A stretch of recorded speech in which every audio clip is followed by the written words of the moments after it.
So, good evening and welcome to tonight's webinar. I'm Pete Little and I'm part of the employment team at the Officers Association. And tonight we're going to be looking at BT Security. In particular, we're going to provide an overview of the division within BT.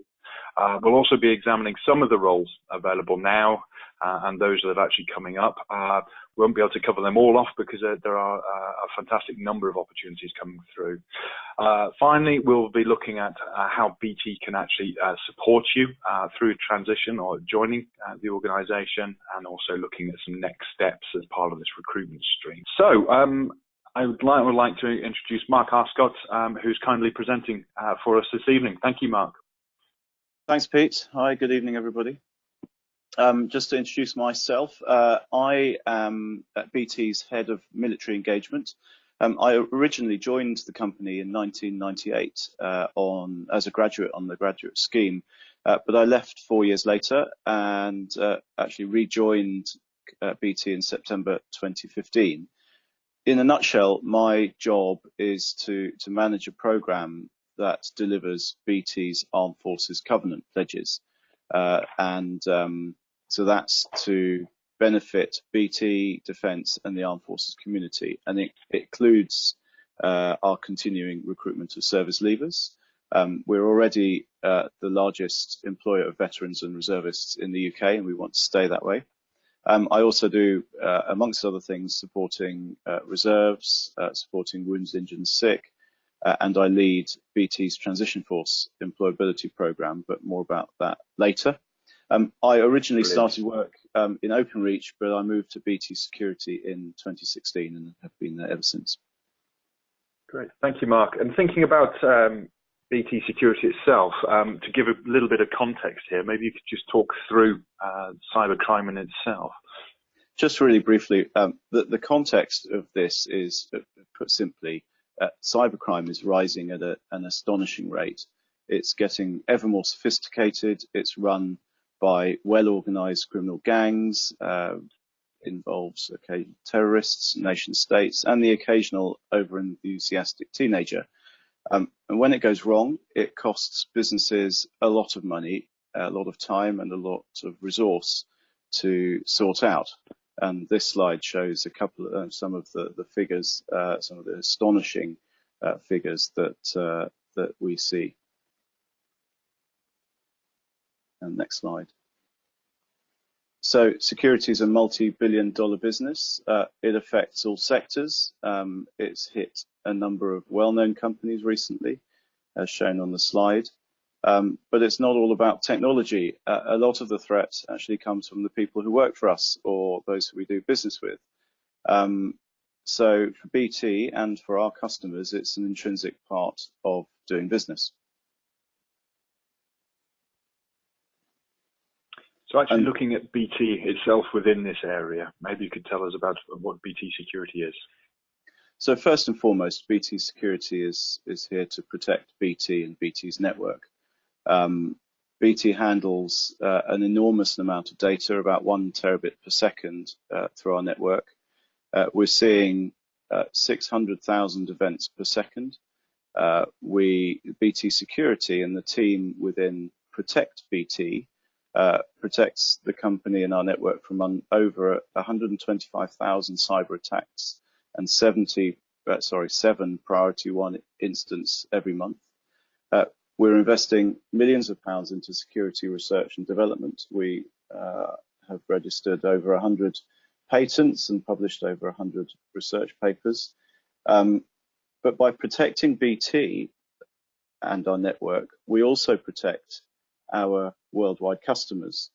And so we have an end-to-end market-leading portfolio of services and propositions that is assessed by IDC MarketScape as #1 in Western Europe and #2 worldwide.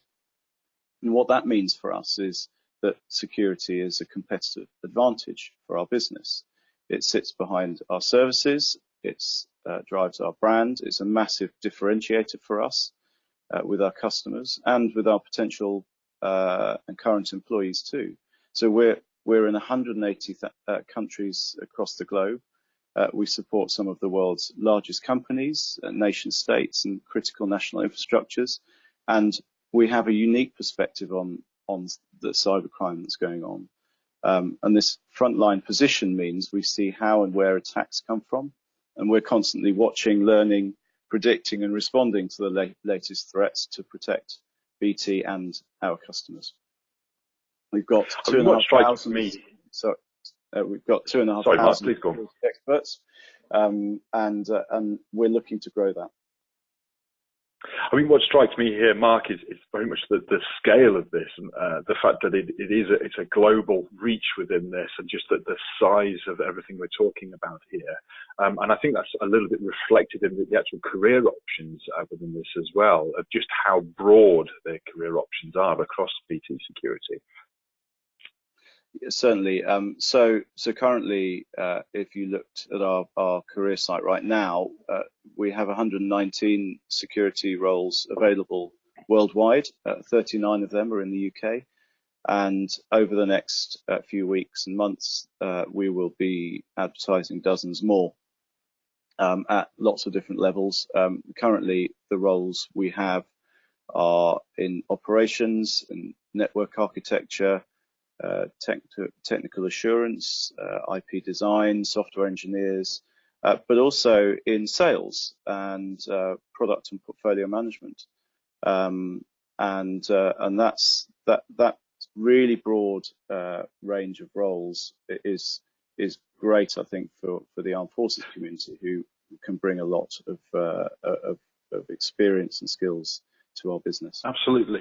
I'm just thinking about sales. That might not be a career path that many would consider. And maybe we could break that down a little bit of what you'd be looking for within a sales role at BT. Yeah, good question. I was asked actually recently by somebody, why do you want to advertise a sales role to the armed forces? They don't have any salespeople in the military. I said, no, but that if you are an excellent influencer and negotiator, you have great relationship management skills, a dynamic personality, and an understanding of IT, cyber, and security technology, then a sales role might be right up your street. Absolutely. And these are global roles as well, for representing BT Security across the world there. They are, and that's made clear in each of the job ads, actually, where the roles are based. Some of them are very fixed in specific locations. Others are much more flexible in their locations, and others obviously are abroad as well. So not just in the UK. If you want to have a look at an international career, then please have a look, and you might find something that interests you. Brilliant. I'm just picking out maybe one other of these career paths. There's lots of different ones in here, but maybe group engineering services. Could you maybe talk through that a little bit more for us? So that's a part of our business that deals with some of our more sensitive customers, and this that area covers all aspects of security. So cyber operations, protect BT, architecture, design, implementation, and sales as well.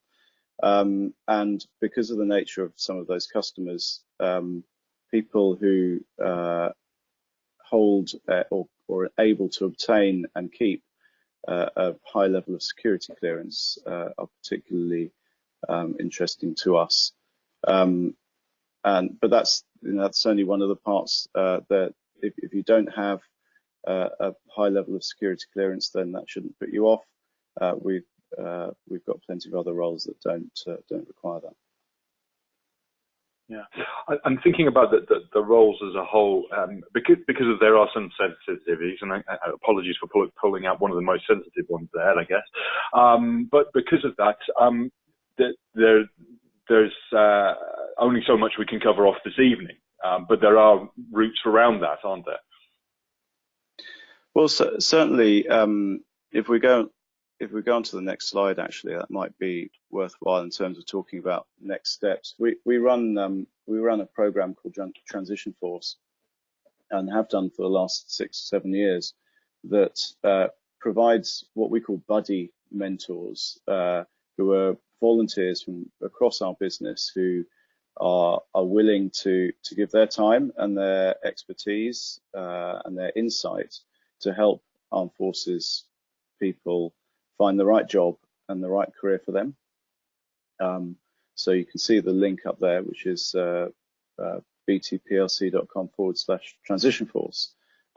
We've got over 150 mentors on the program, but actually the platform that we use is shared with 80 other companies, and there are over 1,000 mentors on that platform. It's called VETS, which any service leaver or veteran can access to register and to put your profile up there. And what the system does with the profile, it looks at the keywords that you've put in the profile, and it sort of matches them and recommends people who would be a good match for you, whether that's the location, parts of the country you're from, or the role that you're looking for.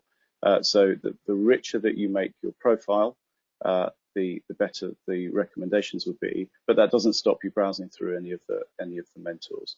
And I think a lot of armed forces people do struggle sometimes to network themselves around, and this is a great way to access a pool of people who can help you explain a job. If you let's say you find a job that you like the look of, but you're not quite sure whether you would fit, find a buddy mentor who works in that area, so maybe they can help you through and decipher what the job description means, and help you ascertain whether that's something that you would be able to compete for or not. And of course, then there's the roles themselves that are available from the careers page. Yeah, so what we're doing, we're putting a lot of effort into translating those roles into putting a paragraph up front, really, that makes them more accessible for armed forces leavers and veterans. Where we can, we try to equate them to rank ranges or trades or cap badges or maybe specific military environments or experience. That's not always possible, but particularly if you're looking for roles via the Officers Association Executive Jobs Board or via CTP and Right Job, then the roles that we will be advertising in the future will have that just an additional piece of translation in the front that will make it more accessible for you. So we think that there are some roles that people might not be applying for because they think, they have a look at the job description and think, I can't do that, when in fact they probably can if they had a go. Great. And the actual roles themselves, just returning to the point that using a combination of transition force to secure a mentor and then actually working through the roles themselves is a good tactic to be able to actually understand the role by using that mentor in place. Yes, certainly. And actually those mentors can also help you if you're some way off leaving the forces. If you're in your last year or two of resettlement, you can gain some advice about the sort of technical qualifications that you can pick up, and using your resettlement time and learning credits and grants to put some currency to your military experience in a qualification that's recognised by a civilian employer. Great. And we touched on this at the top. So there are opportunities now, but there are also more opportunities coming through. Could you maybe talk through what that would look like over the next few weeks? So what it will look like is those opportunities will be advertised on our careers site in waves, I guess is the best way to describe it, and they will be covering a number of the different elements of our business. So technical roles, let's say in Protect BT, product, more commercial roles, so product and portfolio roles in our go-to-market, so in our sort of sales-focused area, and all sorts of other roles, the sales roles as we discussed and explained earlier, a number of them coming up as well. So I think that the key is to keep an eye out, and you can actually, you can put a search register on the job sites and put a keyword search in, or just keep on having a look every few days and see what else is popping up. Absolutely, and I think that's the critical thing. Was normally you'd be used to, especially after an OA webinar, of just going on and those are the jobs that are available. But I think the key message from today is there's going to be a throughput of new jobs coming on every few days or so. So it's worth returning to the Security Careers page just to see when those opportunities are coming live. Yep, and we're also running a webinar next Wednesday at lunchtime, which will go in a bit more detail about how to apply and the process. Hopefully by that time we'll be able to put a bit more flesh on the bones of the new roles that are available or coming up. And I'm trying to secure a couple of ex-military people from BT Security who are already working for us, who the listeners here, anyone else will be able to ask questions of as well, to hear what it's really like to work in one of these roles. That's great. And actually thinking about that, especially as we started filming them as well, we've also got a series of interviews that we'll be able to publish in over the next few days, a couple of weeks, for people to get even more detail about the particular business areas within BT Security. Yes, indeed. We have some exciting people hopefully lined up, and yes, at relatively senior levels of the organisation. So yeah, watch out for that. Those videos will be hitting the Officers Association site next week. Brilliant. Great. Thanks, Mark. In which case, what I'll do is I'll just open it up and see if we've got our questions up and running. So if you just bear with me, and we'll pull these up. And as we work through these, if you also have some more questions that you'd like to add in as well, we'll try and work through them as we've got a bit of time. So the first question I've got is probably more on the technical side, Mark, but do BT have a social engineering team, please? Wow. I don't start know. with an easy one, I thought. Yeah, let's start with an easy one. I think I'm going to have to take that offline. Okay, that's fine. And actually, yeah, that is actually, it's a very good example of the fact that there's only so much we can cover off tonight, and actually that's the value of getting in touch with Transition Force and actually talking to BT personnel in a bit more detail elsewhere. So we'll use that as an opportunity to say that support's out there, and then that's how the best way to get into that level of detail. So the next question is, so those who may be studying at the moment to get qualifications within cybersecurity, what type of qualifications would you be looking for that would be of value to come into the organisation? It's a question that I often get asked, and I think that the generic answer is it's very specific to the role. But having worked on a few roles recently, it certainly seems that the CompTIA Network and Security Plus qualifications are a really good start. That CISP or CCNA are also good. So any cyber-related industry standard qualifications are really good. But it's a difficult question to answer without knowing the person and their experience and the role that they're looking for. So I think that the best way to for any service leaver or veteran to answer that question for themselves is to think about the sort of experience they have from the services, and how does that equate to a recognised civilian qualification that puts currency to that experience. I know it's a very generic answer, but it's highly individual. I know we've said this a number of times, but I would go back and say, find a buddy mentor, somebody who can, who's maybe worked in a similar area in the armed forces as you have, or is doing a role that you are interested in, and so then you can align yourself much more closely to that, for want of a better term, career stream, and then make appropriate decisions about qualifications. Great, thank you, Mark. Looking at different aspects of BT security now, so moving away from, say, cyber in particular, could you tell us a bit more about the physical risks, the physical security elements of BT security, please? Yeah, so everyone talks about cyber, don't they? But we do forget about the physical element, and I find it fascinating, really interesting. It's often the weakest link is the human beings that work for us.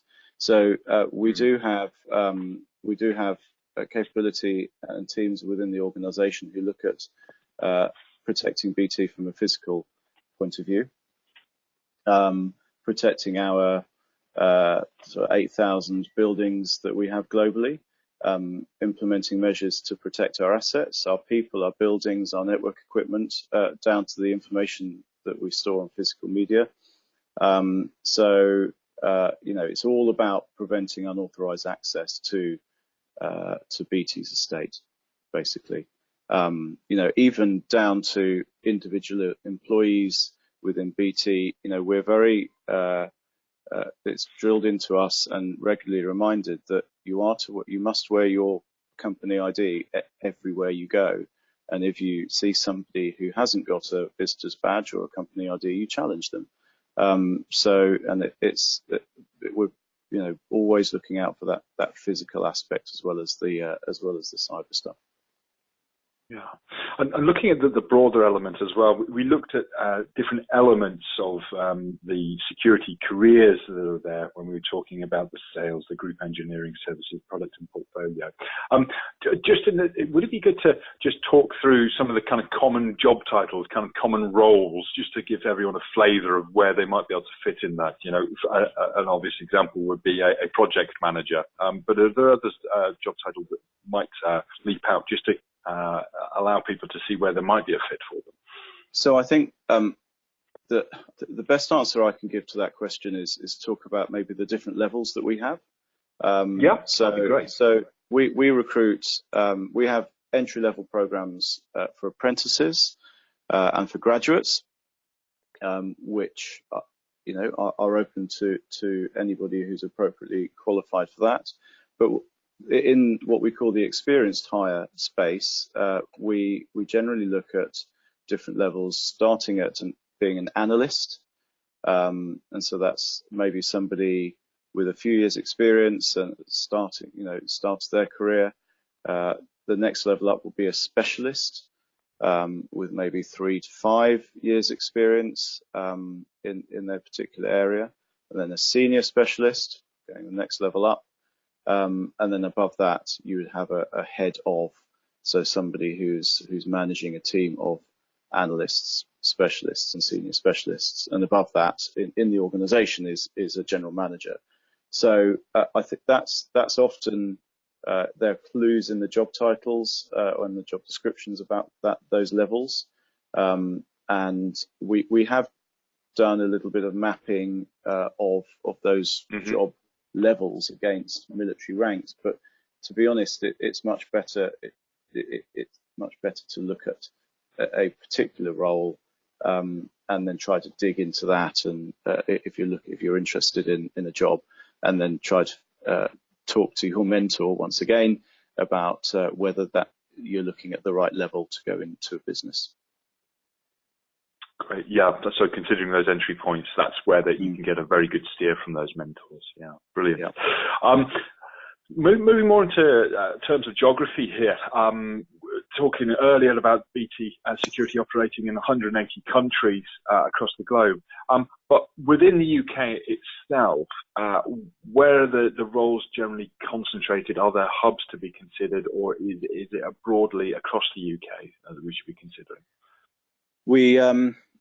BT has recently announced in our annual results, actually in May, that we're looking at our property strategy and rationalising some of the locations, and that hasn't yet been completed in terms of the study and the results. But essentially, what I can say is, UK-wide, yes, but clustered.